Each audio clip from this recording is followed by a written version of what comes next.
support the entire interdependent network of life. They're the ones that many other animals simply can't do without. Without them, the ecosystem would unravel.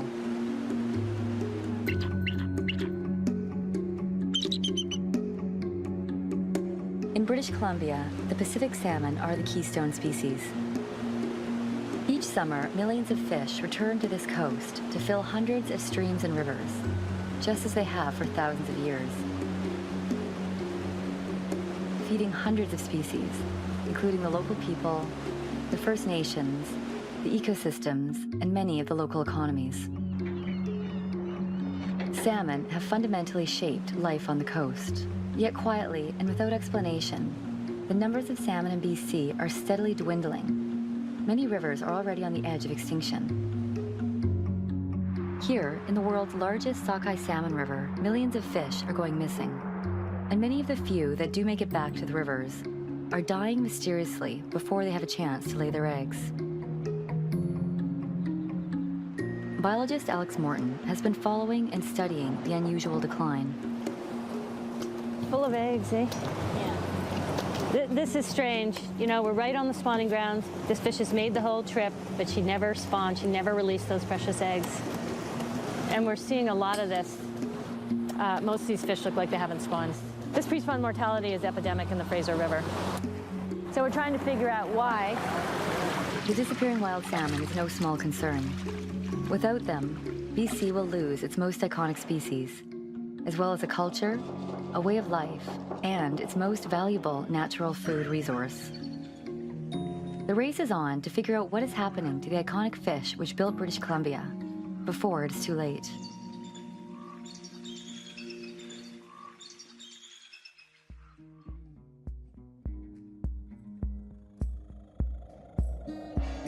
Not so long ago, the Fraser River was the mightiest sockeye salmon river in the world. Hundreds of millions of salmon returned to the tributaries that branched into a vast network of hundreds of rivers and streams, totaling thousands of kilometers in length, that infiltrated the entire southern half of British Columbia with salmon. The mysterious decline in the productivity of the Fraser River sockeye began in the 1990s. With each passing year, the productivity continued to fall. This was blamed on many things. Perhaps the waters were too warm. Maybe the fish were starving out at sea. Perhaps it was overfishing. The Department of Fisheries closed the commercial sockeye salmon fishery, but even that didn't seem to help. Even without the pressure of commercial fishing, the numbers of returning salmon continued to plummet. Something was very wrong. Alex Morton has been working as a biologist in the remote wilderness of the British Columbian coast for over 30 years, watching and studying the decline of BC's wild salmon. This is the problem. This farm is just pouring out disease and pathogens, and our wild fish are swimming through it. I know, I've seen with my own eyes what happens to them when they go by. When industrial fish farms moved into her neighborhood, it soon became apparent they were having impacts on the wild fish. The most obvious symptom was a dramatic rise in parasitic sea lice on the tiny juvenile wild salmon, who don't naturally carry the lice. And sea lice aren't the only problem, but you know when these fish have lice on them from the farms, that they're also being exposed to whatever bacteria and viruses are on these farms at the same time. The salmon farm or salmon feedlot is a whole different situation. It breaks the natural laws that make salmon move. So they hold 600,000 to over 1 million fish stationary in one place. This amplifies the waste, but also, most seriously, the pathogens. Because it's so easy for viruses and bacteria to jump fish, to mutate, and then explode out of the farm in a billowing cloud. This is the major wild salmon migration route in British Columbia. That's where they put the salmon farms. They're clustered in these little narrow channels. Now, when one of these farms has a disease outbreak, so many viruses come out of the farm that they actually fill the entire channel. And then here come the Fraser sockeye, and they go through this channel and they come out the other end. And when the fish go on, they're contaminated, without a doubt, with whatever is coming out of those farms. So if we just look at the timing of the situation, the Fraser sockeye began to decline in the early 1990s, at exactly the time that the salmon feedlots were put onto their migration route. The one run that is not declining is never found in those salmon farms and appears to be going around the southern end of Vancouver Island, and those are the Harrison sockeye, and they have been increasing over the same time period. Is it a coincidence that the only sockeye that are doing well are the ones that are not passing close to the salmon farms? The Department of Fisheries and Oceans, otherwise known as DFO, is the agency responsible for the protection of fish in Canada. In 2006, DFO tasked one of their employees, Dr. Christy Miller, to look into the disappearance of the Fraser fish. Dr. Miller heads up a cutting-edge research lab, which uses an emerging science called genomic profiling, which gives scientists an unprecedented insight into the life history of a salmon. Dr. Christy Miller, her work, genomic profiling, the way I see it is she makes the fish talk.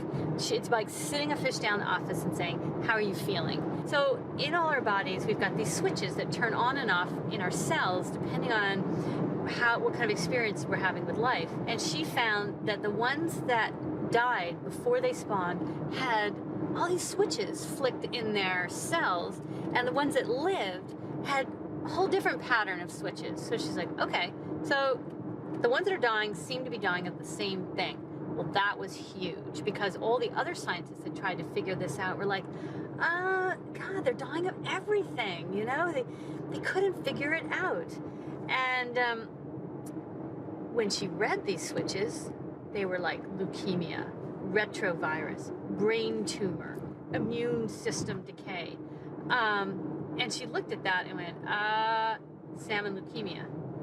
Salmon leukemia is this virus that raged through the salmon farming industry right at the beginning when it went into the Campbell River area in the early 90s. The salmon leukemia virus attacks their immune system, so they die of something else. It's a retrovirus like AIDS. And DFO wrote about 6 papers on it, and they found that virtually all of the Chinook farms were infected, and that this virus killed 100% of the sockeye salmon that were exposed to it, and they never did anything about it. And as soon as Dr. Miller's work, you know, her compass was all over the place. As soon as her compass pointed at salmon farms, she wasn't allowed to go to meetings. She wasn't allowed to talk to the media, even when she published in the journal of Science. The world's most prestigious scientific journal, Science, published Dr. Christy Miller's findings in January of 2011. It was hailed as some of the most significant new salmon research in a decade. Hundreds of reporters lined up to interview Miller about her findings, but they were all turned away. Dr. Christy Miller is head of molecular science for DFO, one of the top scientists on the West Coast. And when we learned that she had a paper coming out in one of the leading journals, there was a lot of interest in the media in talking to her. I asked for an interview time to be set up, never heard back.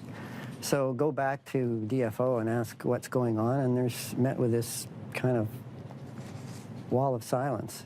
There's no question that the federal government, with orders from Ottawa, muzzled her and kept her from speaking about a science paper which had been published. It's pretty disturbing, I think, when the government starts to mess around with science. It starts to try and shape the picture and try and control science in a way like that. I mean, muzzling scientists is not something that should be happening in a great democracy. There were questions about whether or not she'd get funding for continued research. Unfortunately, I guess I can't phone her up and ask her because she can't talk.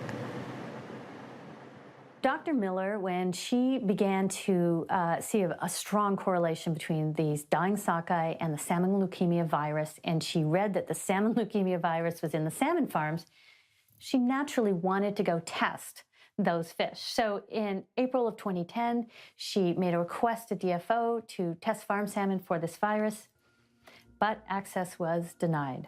She was not allowed to test these fish that are in public waters, releasing their pathogens into the most valuable salmon stocks in this country, and she was not allowed to follow the trail into the pens. To protect the interests of the salmon farming industry, the government allows the farms to keep their disease information confidential from the public and from scientists. There is no way to find out what diseases are on the farms. The fact that the farms won't allow it is pretty suggestive to me. They're afraid of what will be found. If they were, not concerned as they claim to be, then they would surely open up their farms and say, come in and test because we're proud of our product and you won't find any issues. Clearly, they know that there are issues and they're not allowing testing for that reason.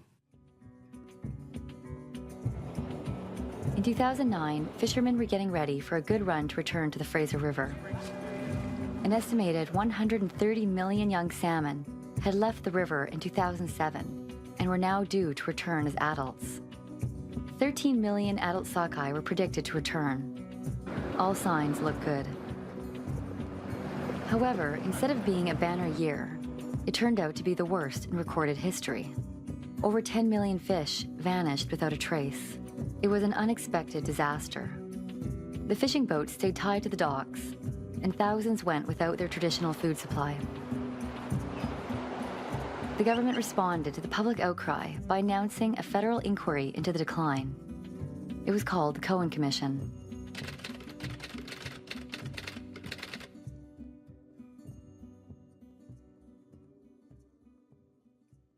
Well, it was the first ever federal inquiry we've had on any fish species in Canada. We never had a commission on the collapse of cod, and that was a huge loss to Canada and to the world. And we should have learned a lot of lessons on that. The $26 million inquiry included 150 days of hearings. Many theories were presented about why the fish might be disappearing. Items on the table included overfishing, sharks, water temperature, pollution, and even predatory giant squid. It wasn't until the final days that the inquiry turned its attention to salmon farms. Dr. Fleming, I'm very interested in your Norwegian experience. As I understand your evidence in Norway, the government in its wisdom has seen fit to recognize that certain fishing rivers or migratory routes for fish are important enough that they should keep salmon farms off of them? That's correct. And so, does that mean the government recognizes a risk to wild fish from fish farms? Yes, there are official statements to that fact. One of those risks is the risk of disease transmission? Yes. The wonder of the Cohen Commission is that they could put senior bureaucrats on the stand who had to be examined, which is not a place they commonly exist, and they were very uncomfortable with that. The possibility of disease affecting the wild sockeye runs has never been a factor for BC in terms of a siting decision. Is that fair? That's a fair comment, isn't it? I couldn't really say because... What about you, Mr. Swartfigger? Can you think of a site that's ever been rejected by the federal government because of its impacts on wild salmon migratory routes? No, I can't. At least 10 fish farms approved right in the narrowest channel of the Discovery Passage, the narrowest place the wild salmon migrate through. Was that risk considered when they were approved? Wild fish get infections. I'm no expert in fish health, but my belief is wild fish get infections, whether as part of the natural course of fish being in the natural environment. TFO, are they in a conflict of interest? Yeah, I think they're in a serious conflict of interest. They have to, by their mandate, they're supposed to protect wild fish, and by their political masters, they're supposed to support the development of an aquaculture industry. In the final days of the inquiry, Justice Cohen called on DFO's Dr. Christy Miller to testify about her findings. For the first time, the public would have a chance to hear Miller speak about her discovery.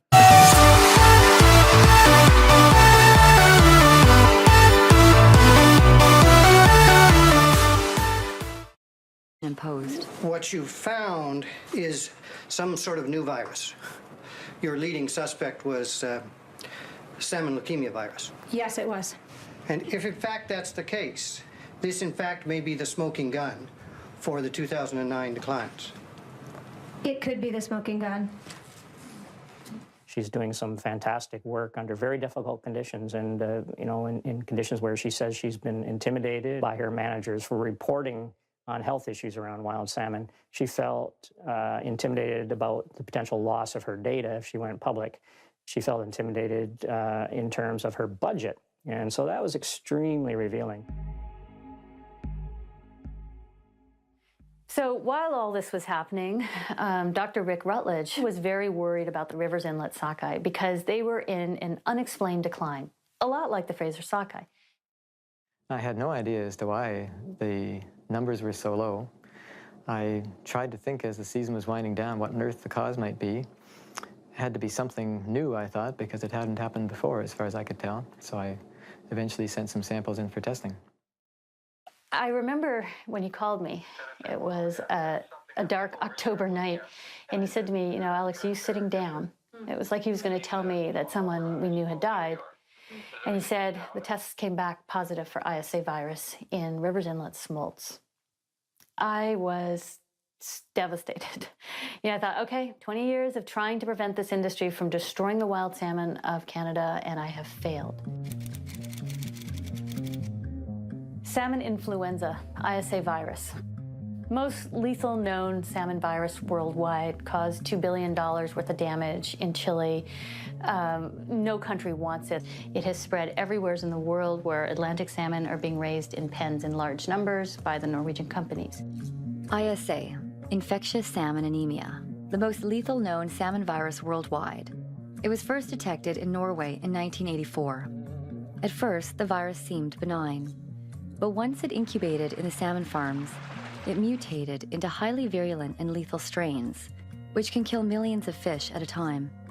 These deadly strains of ISA spread to new countries by way of egg imports.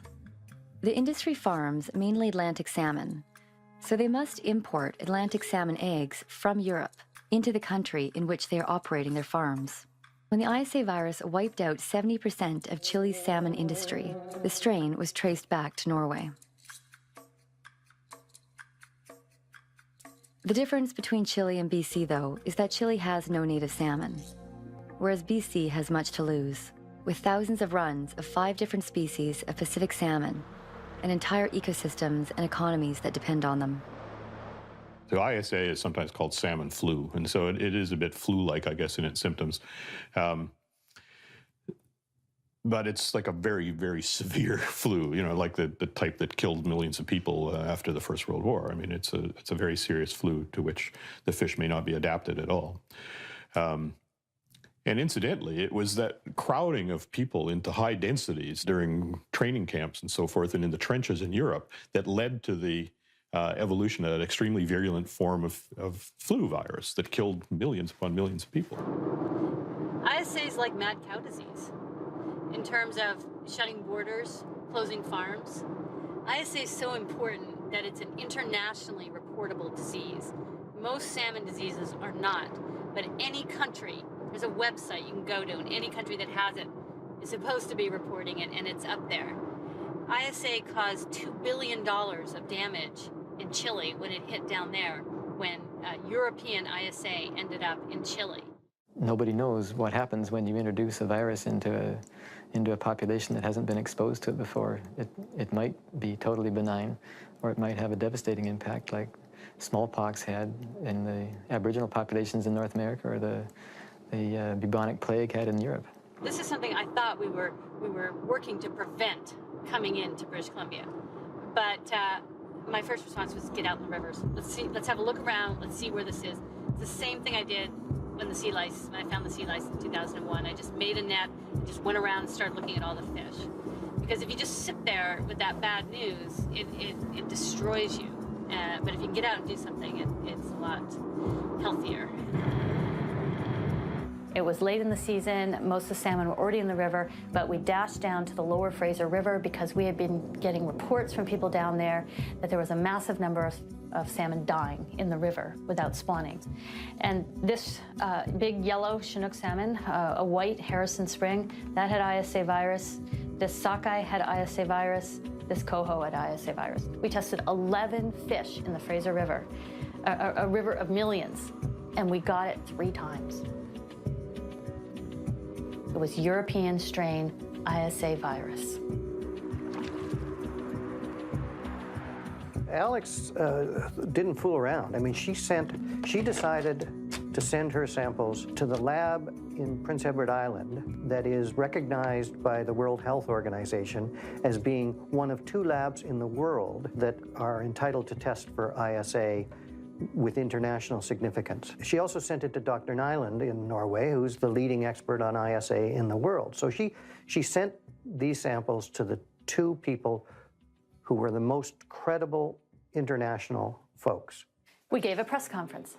We thought the scientific community should be given the opportunity to engage on this and really figure this out. But really, all hell broke loose when we did that.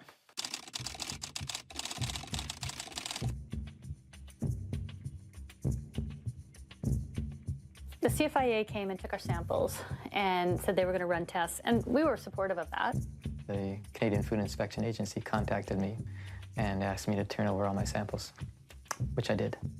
They shipped them to the testing lab in Moncton, and they tested them for the remaining samples for the infectious salmon anemia virus. Very quickly thereafter, the CFIA gave a press release as well.